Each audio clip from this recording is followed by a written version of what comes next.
Pansin, ang nangyayari ngayon sa Euphrates River ay nag-iiwan ng ganap na naapektuhan ang mga siyentipiko at mga eksperto sa Biblia. Maaari ba itong maging malinaw na signal ng pagsunod sa mga hula ng pagtatapos ng mga oras na nakita natin sa ating henerasyon? Partikular na binabalaan ng Biblia ang ilog na ito sa aklat ng Apokalipsis, at kung ano ang natuklasan sa ilalim ng mga tubig nito ay maaaring magbago ng aming pag-unawa sa banal na plano magpakailanman. Ang daloy ng Euphrates ay bumababa sa isang walang uliran na rate na naglalantad ng mga lihim na nanatiling nakatago sa libong taon. At hindi lamang iyon, mga patutuo ng mga taong nakatira malapit sa ilog ay pinag-uusapan ang mga kakaibang nilalang at hindi maipaliwanag na mga tunog na lumitaw mula sa kanilang kalaliman. Nagkataon, hindi naman. Inihayag ng Diyos ang mga makapangyarihang palatandaan para sa mga may mata na makita at mga tainga upang makinig. Paano kung sinabi ko sa iyo na ang Biblia ay partikular na binabanggit ang 4 na mga anghel na nakakulong sa Euphrates na ilalabas sa mga nakaraang araw? Sa Apocalypse 9:14 malinaw na nakasulat, pinakawalan nito ang 4 na mga anghel na nakatali sa Great Euphrates River. Hindi ito isang alamat o isang interpretasyon. Ito ang salita ng Diyos na nagpapakita ng kanyang sarili sa harap ng ating mga mata. Kung mayroon kang pananampalataya kay Hesukristo at nais na maunawaan ang mga palatandaan ng makahulang nabubuhay, kailangan mong makita ang video na ito hanggang sa huli. Ang matutuklasan mo sa susunod na ilang minuto ay maaaring ang pinakamahalagang espiritual na paghahayag ng iyong buhay. Tulad ng ngayon, mag-subscribe sa channel at buhayin ang mga abiso dahil ang ibabahagi namin ay hindi ito mahahanap kahit saan pa. Handa ka bang harapin ang katotohanan tungkol sa kung ano ang talagang nagtatago sa Euphrates River? Isang sorpresa na ibinigay sa atin ng Panginoon sa mga nagdaang panahon.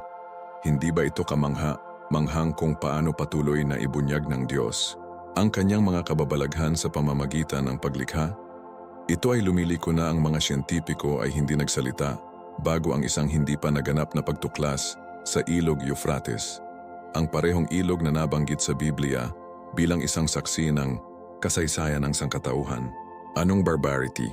Natagpuan nila ang mga species na hindi pa bago na dokumentado, ang mga nilalang na tila lumabas mula sa ibang mundo, ngunit iyon ay talagang naroroon na nakatago sa ilalim ng tubig sa panahon ng nakakaalam kung gaano katagal. Para bang sinasabi sa amin ng Panginoon, tingnan mo aking mga anak, marami pa rin ang hindi nila alam tungkol sa aking nilikha, at itinuturo sa atin ang pananampalataya na patuloy na namangha ang ating sarili sa mga gawa ng Diyos. Ang mga pinapabayaan natin ngunit puno ito ng mga misteryo upang matuklasan. Ang hangang bagay tungkol sa lahat ng ito ay ang mga pagtuklas na ito ay hindi kaswal kung ano ang nangyayari. Ito ay lumiliko na ang daloy ng Euphrates River ay nabawasan ng malaki sa mga nakaraang taon na naglalantad ng mga lihim na nanatiling nakatago sa loob ng maraming sigil. Hindi mo ba iniisip na ang Diyos ay may perpektong oras para sa bawat paghahayag? Tulad ng aklat ng Ecclesiastes 1:1, lahat ay may oras at ang lahat ng nais sa ilalim ng langit ay may oras. Tila ngayon na ang sandali na pinili ng Panginoon upang ang mga misteryo na ito ay magaan.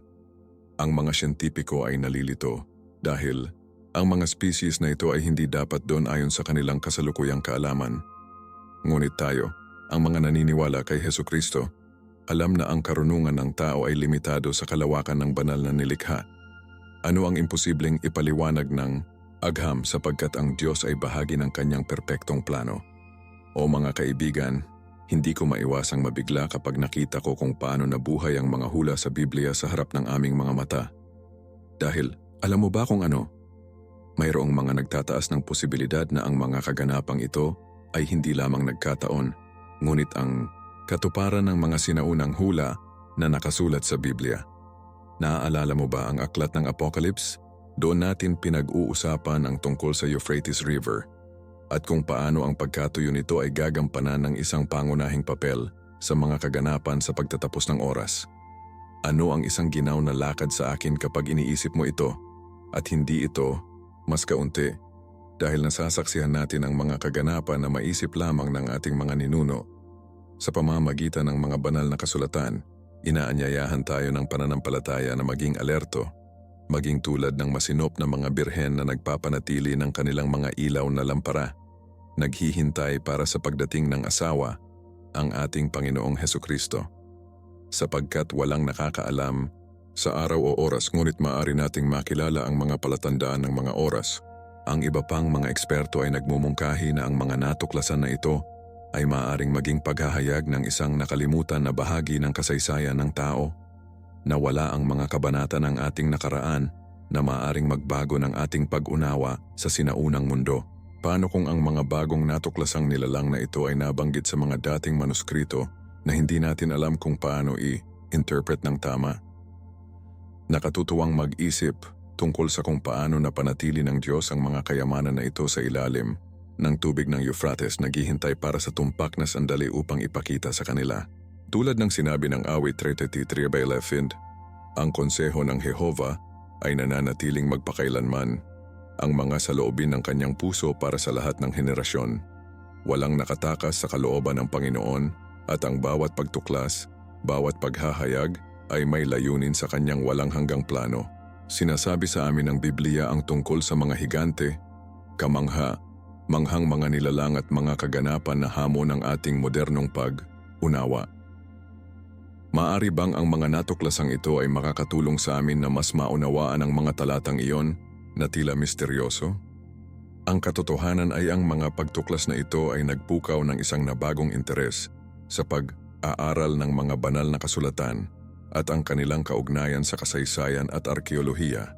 Marami ang nagbubukas muli ng kanilang mga Biblia, naghahanap ng mga sagot at koneksyon sa pagitan ng nangyayari sa Euphrates River at kung ano ang hinulaang libong taon na ang nakalilipas. Napakagandang pagkakataon upang palakasin ang ating pananampalataya. Dahil kapag nakikita natin kung paano nananatili ang salita ng Diyos at may kaugnayan sa kabila ng paglipas ng oras, maaari lamang nating mamangha ang kanilang pagiging perpekto. Sinabi sa atin ni Hesukristo, ang langit at lupa ay lilipas, ngunit ang aking mga salita ay hindi mangyayari. Mateo 24:35. At kung ano ang dahilan niya, dahil narito tayo na pinag-iisipan kung paano ang kalikasan mismo ay tila kumpirmahin kung ano ang nakasulat sa banal na kasulatan. Ang ilog Euphrates na dating saksi ng kasaysayan ng tao ay patuloy na nagpapakita ng mga lihim na nagpapalapit sa atin sa pag-unawa sa banal na plano. At ang higit na natuklasan natin, mas napagtanto natin kung gaano kadali ang nalalaman natin at kung gaano kalaki ang karunungan ng ating Diyos. Gaano katakahanga ang ihinto upang pagnilayan ang kadakilaan ng ilog na ito na nakasaksi sa kasaysayan ng sangkatauhan. Ang Euphrates, kung ano ang isang piraso ng ilog, ay naging mahalagang kabuhayan para sa hindi mabilang na mga sibilisasyon mula pa noong panahon ng Mesopotamia hanggang sa kasalukuyan. Maaari mo bang isipin? Ang channel ng tubig na ito ay nakakita ng kapanganakan at lahat ng mga imperyo ay nawawala habang dumadaloy ng walang pagod na tinutupad ang layunin na itinalaga ng Diyos mula sa paglikha. Binanggit ng Biblia ang Euphrates mula noong mga unang pahina nito sa Genesis 2:14. Ang pangalan ng ikatlong ilog ay Hiddekel. Siya ang pumupunta sa silangan ng Assyria at ang ika-4 na ilog ay ang Euphrates. Tingnan kung anong kahalagahan. Ito ay isa sa orihinal na 4 na ilog ng Hardin ng Eden, bahagi ng perpektong plano ng Diyos para sa sangkatauhan. Hindi aksidente na napakaraming sibilisasyon ang umunlad sa kanilang mga bangko. Ang Panginoon sa kanyang walang katapusang karunungan ay itinapon ito upang maglingkod bilang duyan ng sibilisasyon. Sa paglipas ng libu-libong taon, ang Euphrates River ay higit pa sa isang simpleng kasalukuyang tubig.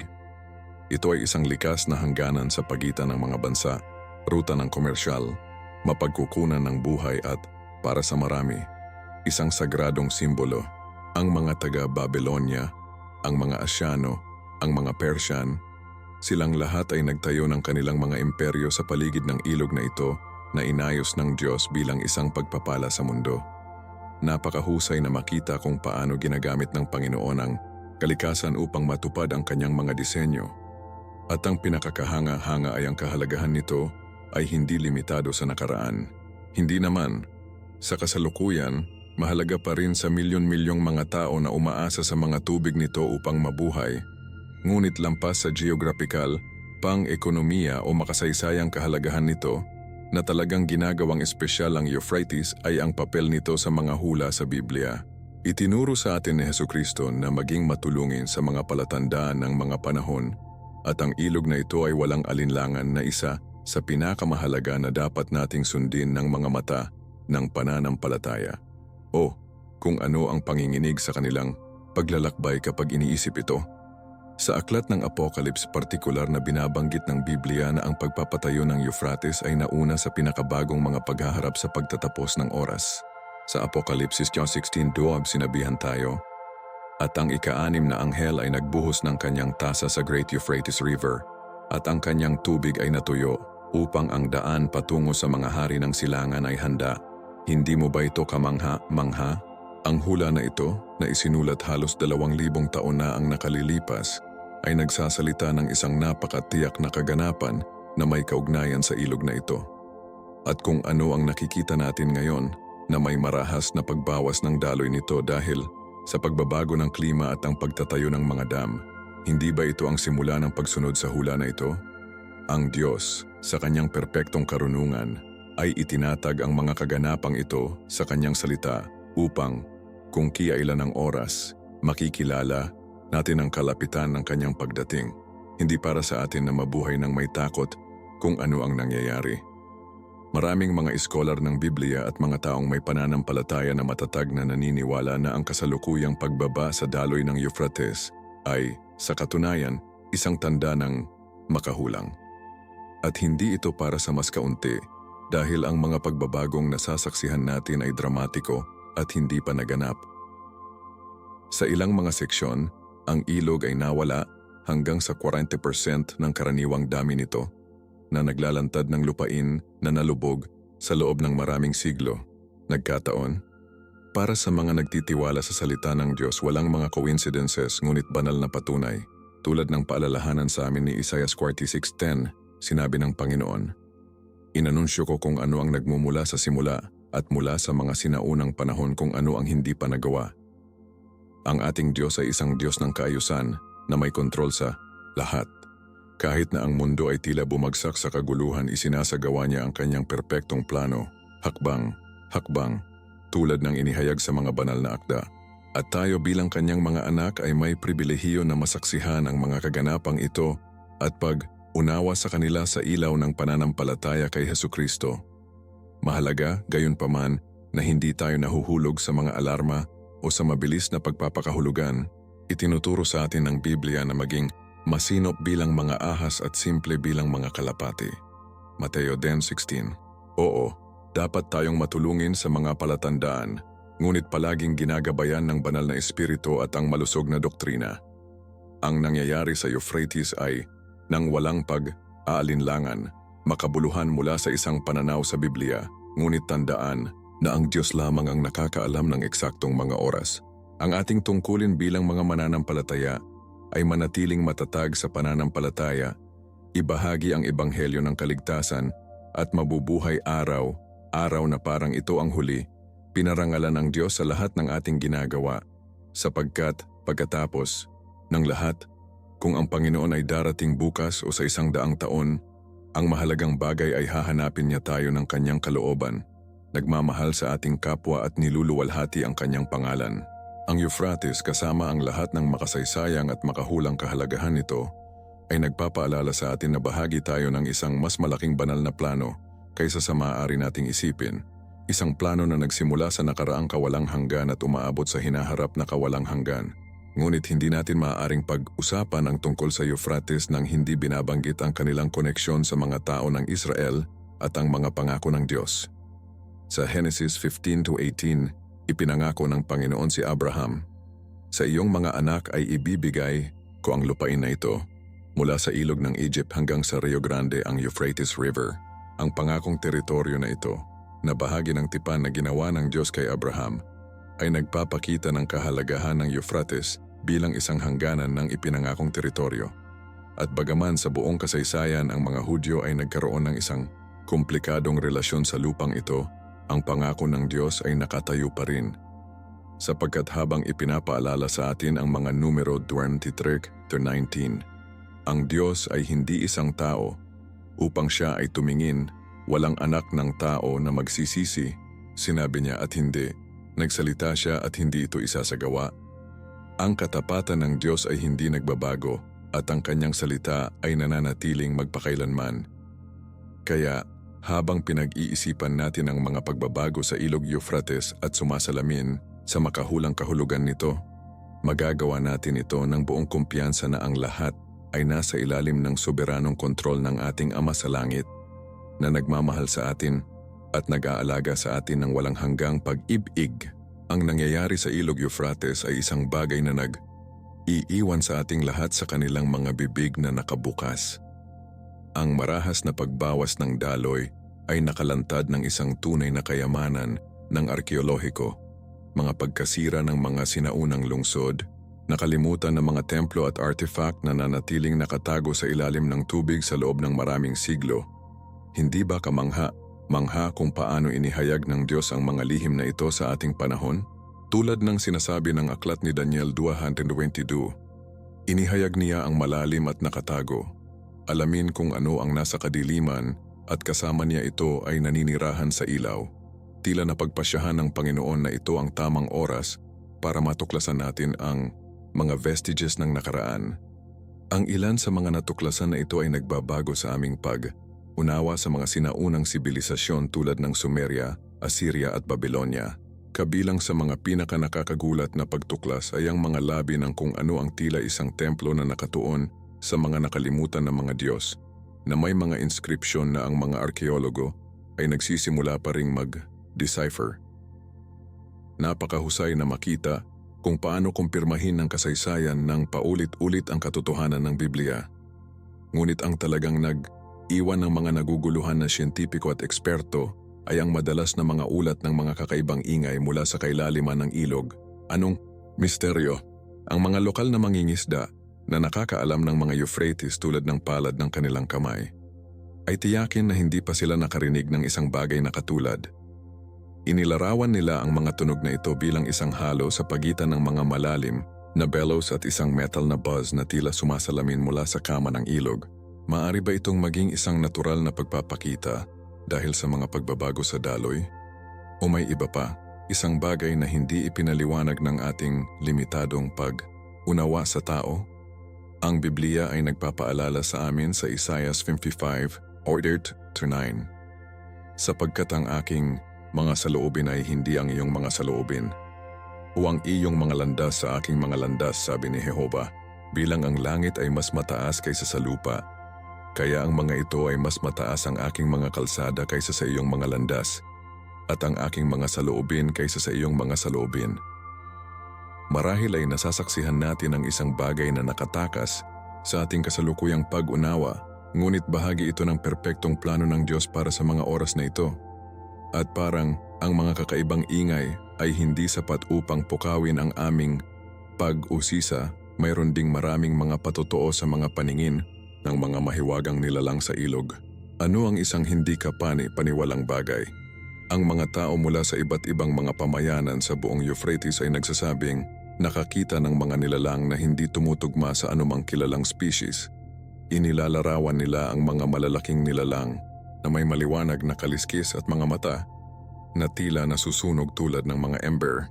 Ang mga kwentong ito ay humantong sa maraming mga eskolar ng Biblia na alalahanin ang figura ni Leviathan, ang halimaw na dagat na nabanggit sa maraming mga sipi ng mga banal na kasulatan. Maaari bang ang mga nilalang na ito ay nakikita sa Euphrates ay may kaugnayan sa nainilarawan sa salita ng Diyos?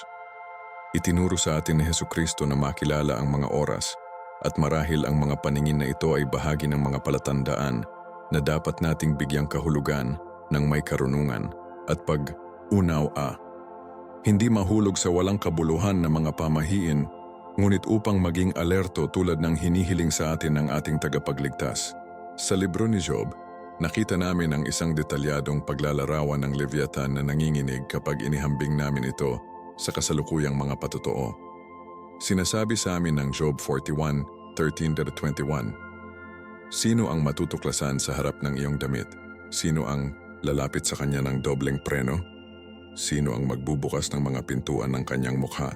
Ang mga hilera ng kanilang mga ngipin ay nakakatakot. Ang kaluwalhatian ng kanyang damit ay malakas na kalasag, sarado na sarado. Ang isa ay sumali sa isa pa. Ang hangin na iyon ay hindi pumapasok sa bawat isa. Ang natigil ay sa bawat isa. Naka-lock sila sa isa't isa. Hindi nila mahihiwalay ang kanilang sarili. Sa kanyang pagbahing ay hindi niya pinapansin ang apoy at ang kanyang mga mata ay tulad ng mga eyelid ng alba. Ang mga axis ng apoy ay lumabas mula sa kanyang bibig. Patuloy ang mga twist ng sunog. Ang usok ay lumabas mula sa kanyang mga ilong, tulad ng isang palayok o kaldero na kumukulo. Hindi ba ito kahanga-hanga? Ang nilalang na ito ay inilarawan bilang walang talo, na may mga kaliskis tulad ng sandata at may kakayahang makabuo ng apoy. Kung ihahambing natin ang paglalarawan ng Biblia na ito sa mga kwento ng kasalukuyang mga saksi, nakakagulat ang pagkakapareho. Maaari bang ang nakikita natin sa Euphrates ngayon ay ang parehong uri ng nilalang na nabanggit sa mga banal na kasulatan, libong taon na ang nakalilipas? Inaanyayahan tayo ng pananampalataya na mapanatili ang isang bukas na kaisipan, ngunit palaging naka-angkla sa katotohanan ng salita ng Diyos. Hindi natin alam ng may katiyakan kung ano ang mga nilalang na ito o kung ano ang ibig sabihin ng mga kakaibang ingay na ito, ngunit masisiguro nating walang makatakas sa soberanong kontrol ng ating Ama sa Langit. Bilang awit 115:3. Ang ating Diyos ay nasa langit. Lahat ng gusto niya ay nagawa. Kung ang mga pagpapakita na ito sa Euphrates ay bahagi ng kanilang plano sa mga nagdaang panahon, mapagkakatiwalaan natin na bibigyan niya tayo ng kinakailangang karunungan upang bigyang pagkahulugan ang mga ito. Samantala, ang mga misteryo na ito ay nagpapaalala sa atin kung gaano tayo kaliit sa harap ng kawalang kilos ng banal na paglikha at kung gaano limitado ang ating kaalaman kumpara sa kawalang kilos ng Diyos. Ang mahalagang bagay ay ang mga pagtuklas na ito ay humantong sa amin sa isang mas malalim na paghahanap para sa katotohanan, sa isang mas nakatuon na pag-aaral ng mga banal na kasulatan at, higit sa lahat, sa isang mas matalik na relasyon sa ating Panginoong Hesukristo, sapagkat sa pagtatapos ng araw, ang pinakadakilang misteryo ay hindi kung ano ang mahahanap natin sa kailaliman ng Euphrates, ngunit ang hindi maintindihan na pag-ibig ng isang Diyos na nagbigay sa kanyang anak na magkaroon ng buhay na walang hanggan. Kapag ang isang isawsaw ang kanyang sarili sa kailaliman ng aklat ng Apocalypse, natagpuan niya ang mga sipi na nanginginig sa kaluluwa at ginising ang ating espiritual na pag-usisa.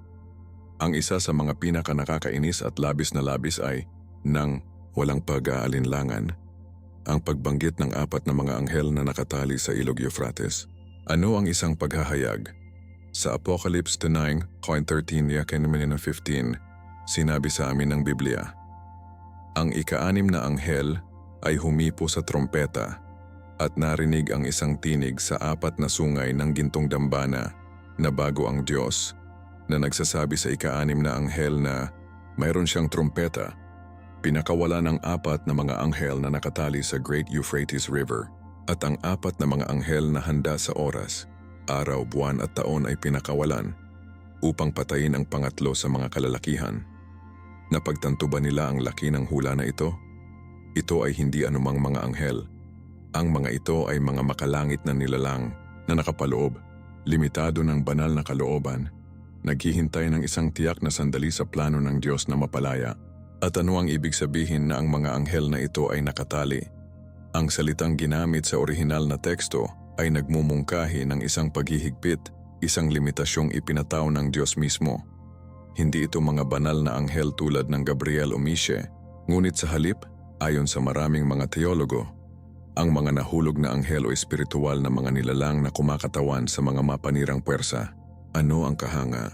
Hangang isipin na ang parehong Euphrates River na ngayon ay nakikita nating matuyo sa harap ng ating mga mata, ay ang lugar kung saan nakapaloob ang mga makapangyarihang nilalang na ito. At ang pinakalabis na bagay ay ang paglabas. Nito ay hindi isang nakahiwalay na kaganapan, ngunit bahagi ng isang maingat na na-time na banal na plano, tulad ng sinabi ng teksto, inihanda para sa oras, araw, buwan at taon. Ang ating Diyos ay isang Diyos ng kaayusan, hindi pagkalito. Ang bawat kaganapan sa propetikong plano ay may eksaktong sandali na tinutukoy mula ng bago ang pundasyon ng mundo.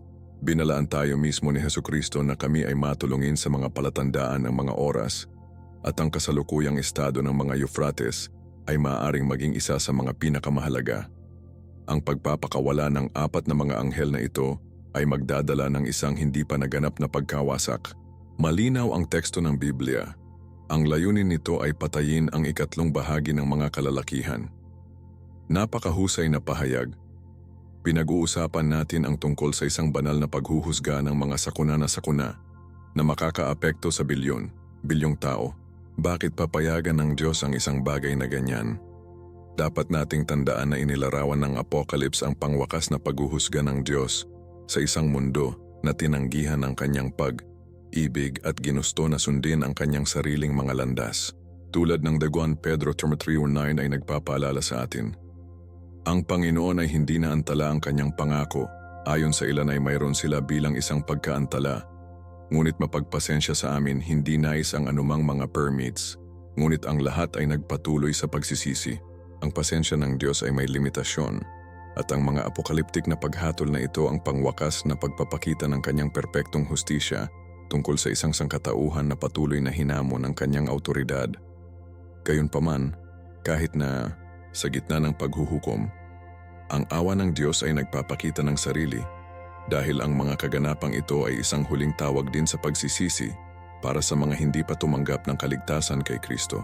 Nakatutuwang tandaan kung paano kinokonekta ng Biblia ang mga supernatural na kaganapan na may isang tunay at nasasalat na lugar na heograpiya tulad ng Euphrates River. Hindi namin pinag-uusapan ang mga abstract na metapora o hindi malinaw na mga simbolo, ngunit ang mga hula na nakaangkla sa pisikal na katotohanan ng ating mundo.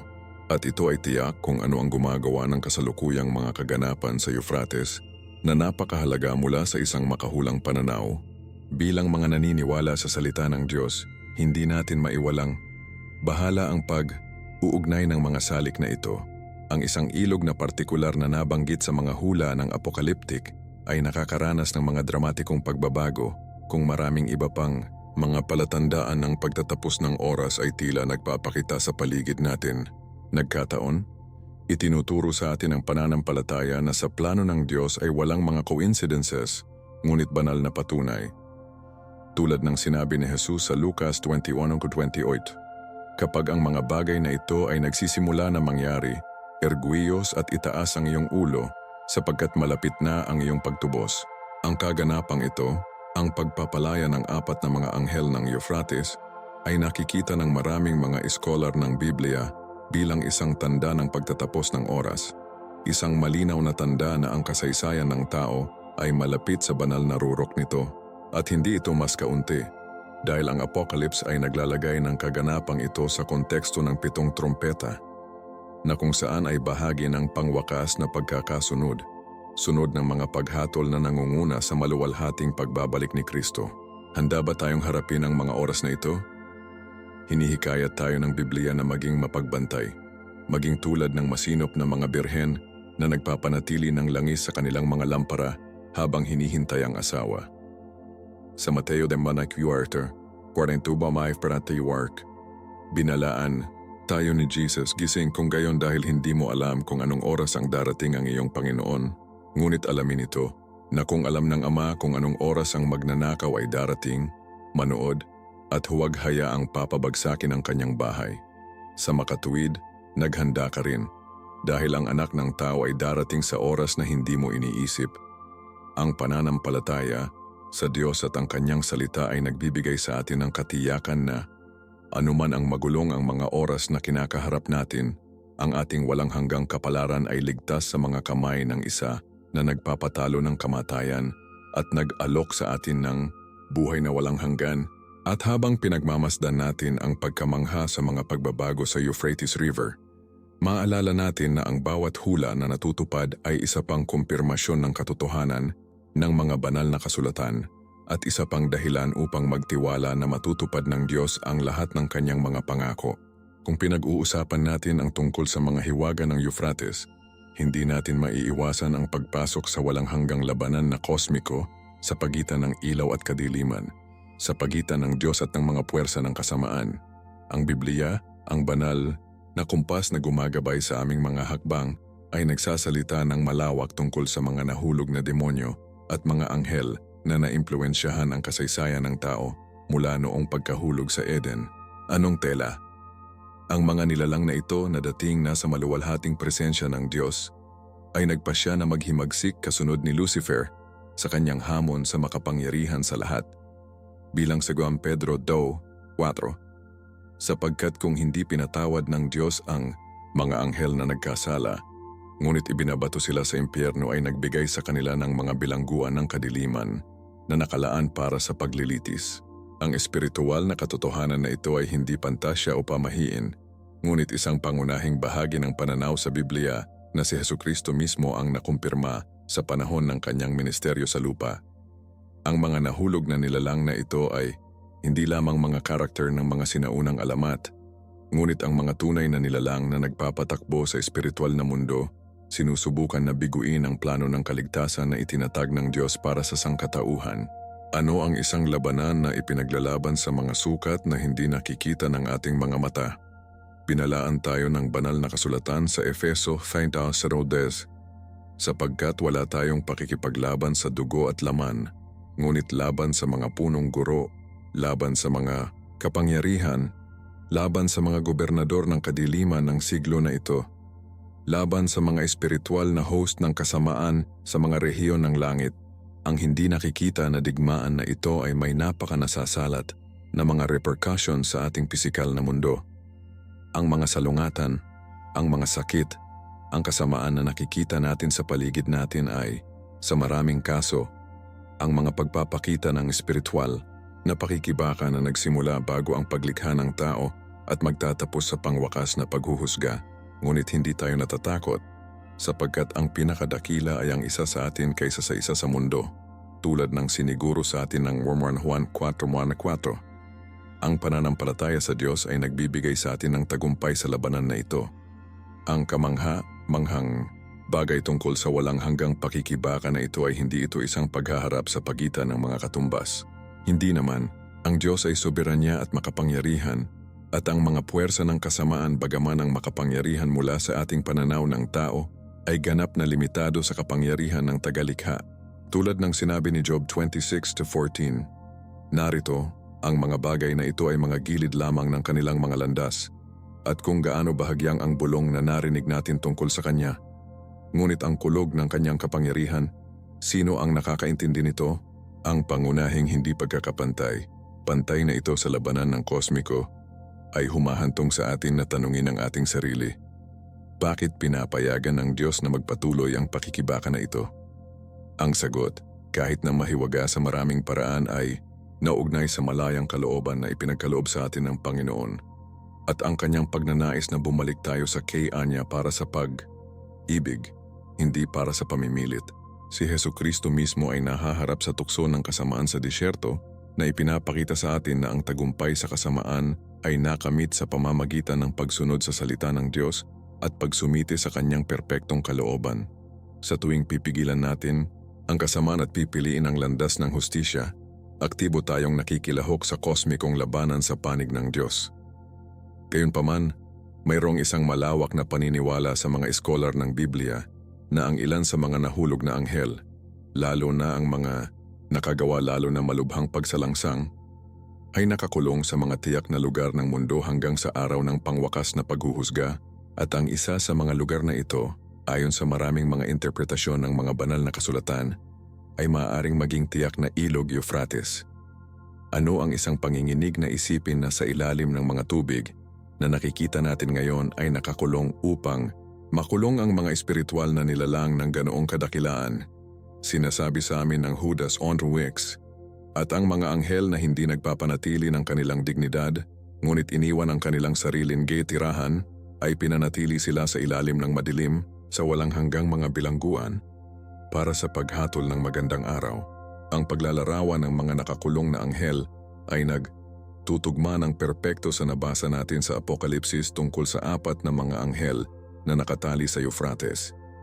Maaari ba na ang kasalukuyang pagbaba sa daloy ng ilog ay naghahanda ng yugto para sa paglabas nito tulad ng hinuhulaan?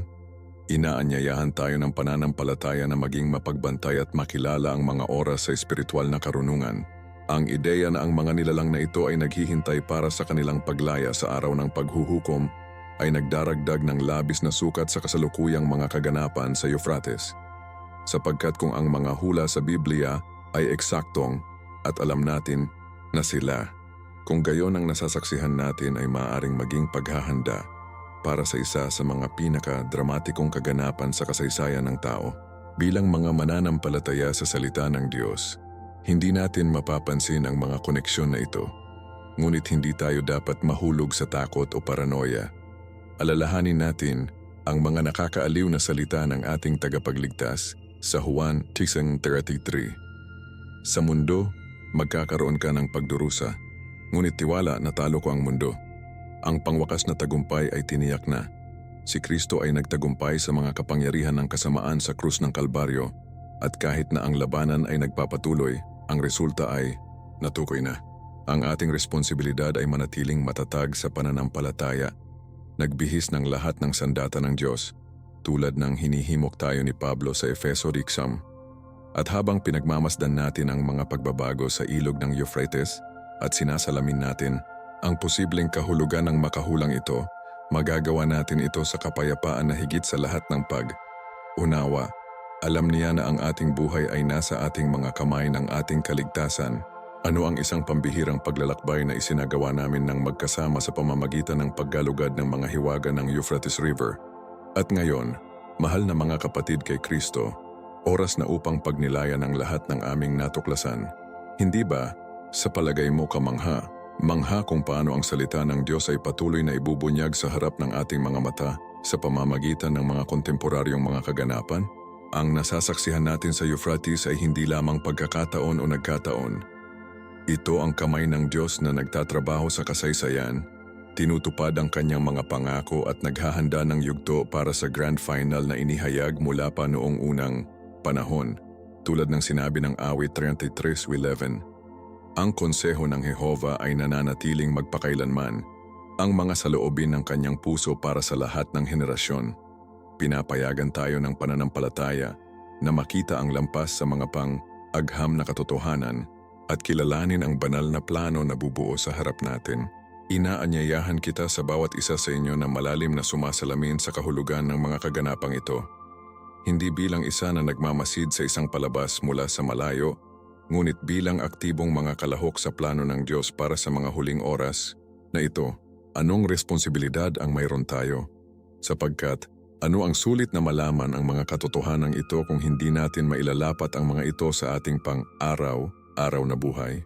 Itinuro sa atin ni Jesucristo na hindi sapat na marinig ang salita, ngunit dapat nating isagawa ito, na itatayo ang ating bahay sa matatag na bato ng pagsunod sa Diyos. Ang Mateo 7:21-20 Fimbo ay nagpapaalala sa amin, kahit sino, kung gayon, na nakakarinig sa akin ng mga salitang ito at ginagawa ang mga ito, ihahambing ko ang isang masinop na tao na nagtayo ng kanyang bahay sa bato.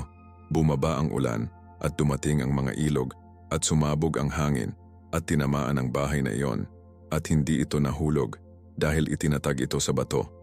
Sa mga oras ng kawalan ng katiyakan tulad ng ating nabubuhay, ang ating tanging tunay na seguridad ay manatiling matatag sa pananampalataya at pagsunod sa salita ng Diyos. O mga kaibigan, ang mundo ay pumapasok sa isang hindi pa naganap na yugto ng mga paghahayag, kung saan ang mga veil na nanatili sa loob ng maraming siglo ay nagsisimulang mag-alis sa harap ng aming mga mata. Ang nangyayari sa Euphrates ay maaaring hindi gaanong simula ng isang serye ng mga kaganapan na magbabago sa ating espiritual at material na mundo magpakailanman. Ang mga puwersa na nakatago na nilalaman ng banal na kalooban ay maaaring maipakita bilang bahagi ng pangwakas na plano ng Diyos para sa sangkatauhan. Nakakatakot ba ang tunog? Marahil para sa mga walang pag-asa na ilagay kay Kristo. Ngunit para sa amin ang mga nagtitiwala sa Panginoon, ang mga palatandaang ito ay isang dahilan para sa masayang pag-asa, sapagkat pinapalapit nila tayo sa maluwalhating sandali kung saan makikita natin ang ating tagapagligtas na harapan habang hinihikayat namin ang 1 Thessalonica 4:18. Sapagkat ang Panginoon mismo na may tinig ng utos, na may tinig ng arkanghel, at may isang trompeta ng Diyos, ay bababa mula sa langit. At ang mga patay kay Kristo ay babangon muna. Pagkatapos, tayo na nakatira ang mga naiwan, makakasama tayo sa mga ulap upang matanggap ang Panginoon sa hangin, at sa gayon ay lagi tayong makakasama ng Panginoon. Sa makatuwid, sinasabing bawat isa sa mga salitang ito. Sa oras na ito ng mga paghahayag at marahas na pagbabago, mahalaga na manatiling matatag tayo sa ating pananampalataya at ating pagka-espiritual. Hindi natin pinahihintulutan ng takot, pag-aalinlangan o kawalan ng paniniwala na ulap ang ating espiritual na pangitain. Hinihikayat tayo ng Biblia sa maraming okasyon na hindi matakot, sapagkat ang ating Diyos ay kasama natin. Ang Isaiah 41:10 ay nagpapaalala sa amin, "Huwag matakot dahil kasama kita, huwag lumipas sapagkat ako ang iyong Diyos na nagsisikap sa iyo. Palagi kitang tutulungan, lagi kitang susuportahan ng kanang kamay ng aking hustisya." Ang mensaheng ito ay sumasalamin sa espesyal na puwersa sa mga oras tulad ng kasalukuyang. Kung ang balita tungkol sa Euphrates at iba pang mga kaganapan sa mundo ay maaaring makabuo ng pagkabalisa at kawalan ng katiyakan. Ang pananampalataya sa Diyos at ang Kanyang salita ay nagbibigay sa atin ng kapayapaan na higit sa lahat ng pag-unawa na nagpapahintulot sa atin na harapin ang anumang kalagayan na may katiyakan na walang nakatakas sa soberanong kontrol ng ating Ama sa Langit. At hanggat lumapit tayo sa pagtatapos ng aming pagmuni, muni sa mga misteryo ng Euphrates, nais kong hikayatin silang ibahagi ang mga katotohanan ito sa mga nakapaligid sa kanila. Hindi mula sa isang posisyon ng alarma o sensationalism, ngunit mula sa pag-ibig at tunay na pag-aalala para sa walang hanggang kapalaran ng ating kapwa-tao. Ipinadala tayo ni Jesus upang maging kanyang mga saksi sa huling lupa, at ang bahagi ng patotoo na iyon ay may kasamang babala sa iba tungkol sa mga oras na nabubuhay tayo at ang kagyat na pangangailangan na makipagkasundo sa Diyos. Tulad ng sinabi sa amin ng duwan mga taga-Korinto 5:20, "Kaya tayo ay mga embahador sa pangalan ni Kristo na parang hiniling tayo ng Diyos. Manalangin kami sa pangalan ni Kristo, makipagkasundo sa Diyos." Ang bawat pagtuklas sa Euphrates, ang bawat hula na nakikita natin ay natutupad sa harap ng ating mga mata, ay isa pang pagkakataon na ibahagi ang mensahe ng kaligtasan na kay Hesukristo lamang. Sapagkat sa huli, lampas sa mga misteryo at palatandaan, ang mahalaga ay ang personal na kaugnayan sa ating tagapagligtas, ang buhay na pananampalataya na nagbabago ng mga puso at tinitiyak ang buhay na walang hanggan sa piling ng Diyos. At mabuti ang mga kapatid kay Kristo. Ngayon alam mo na ang katotohanan tungkol sa mga hiwaga ng Ilog Euphrates. Ano ang gagawin mo sa paghahayag na ito? Ipagpapatuloy mo ba ang pamumuhay na parang walang nangyayari? O makikilala mo ba ang mga palatandaan na inilalagay ng Diyos sa harap ng ating mga mata? Gusto kong malaman, sa palagay mo ba nasasaksihan natin ang katuparan ng mga hula sa Biblia sa kung ano ang nangyayari sa Euphrates? Ibahagi ang iyong opinyon sa mga komento at sabihin sa amin kung napansin mo ang iba pang mga propetikong signal na nagpapakita sa mga oras na ito. Kung pinagpala at pinalakas ng video na ito ang iyong pananampalataya, mangyaring ibigay ito tulad, ibahagi ito sa iyong mga mahal sa buhay at mag-subscribe sa channel. Huwag palampasin ang aming susunod na video kung saan ibubunyag namin ang forte mga palatandaan na nagpapahiwatig na ang pagdating ni Kristo ay mas malapit kaysa dati. Makikita mo itong lilitaw dito mismo sa kanan ng iyong screen. Alalahanin kahit gaano kadilim ang mga oras na nabubuhay natin, ang ating pag-asa ay kay Hesukristo na pinalo ang mundo at ipinangako sa atin na buhay na walang hanggan. Ako si Marco, at hanggang sa aming susunod na pagkatagpo, na pagpalain ka ng Diyos at panatilihin ka sa kanyang walang hanggan na pag-ibig.